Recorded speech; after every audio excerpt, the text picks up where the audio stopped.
nhớ rong sân gió nó giờ lu today is actually Monday all in the văn tin gì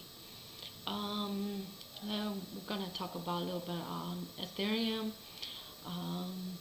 right now mình nhớ the off high. So the last time I record now it was a little bit while back because I'm actually like up to date cũng muốn tôi nhận thao chọc và cũng chỉ record thế để chỉ thọ gì này like xong hôm nó nếu muốn có resistant right back at 29 so if today is gonna break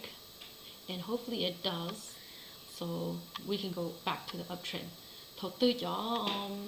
trend dashboard nó nên liếc tan thôi chẳng thòng đó chơi nhiều nhiều bông rồi so just watch out that nó có money versus có way of flow na vậy có giá cả liên nó nên ta tỏ lệ na so that's why có bỏ khó liên nó so just watch out for it but giờ này dùng nó really good có chart nó really good and then it's gonna come all the way up here and I go song sa đây mu share cho thì once it goes all the way up here push nó na vậy nếu mua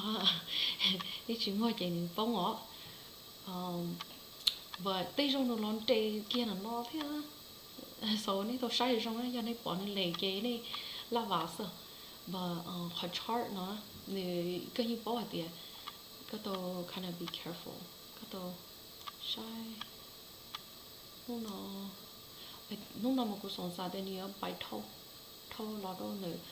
ốp phải chưa ốp phải chưa chỉ cho power resistant the next resistant they 2950 so it'll hover around 2950 này là vào mình gì but giờ you có trade na giờ you có trade no more na and you bông cái hồ nó na it's really good because you probably made like a percentage don't know a lot of nó probably about good 10-15% yeah this is like you know treo này mà tôi lại awful paper and all yeah it's really good somebody did ask me where I get kuha chart nó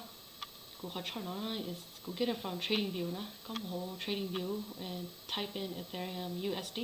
vậy nên ít chữ cho graph nó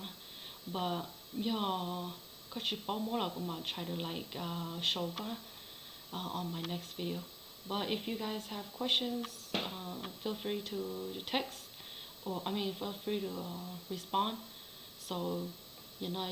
the need to share the graph and move your candlestick. So, you more a lot of video on your candlestick. You need to try to work our video and try to learn the candlestick and your graph. The best I can because pay high lumi kahe no mong shit so we'll see you in the next video nu nói giờ lu all hi mà thi nên có gì nữa để xin gì đó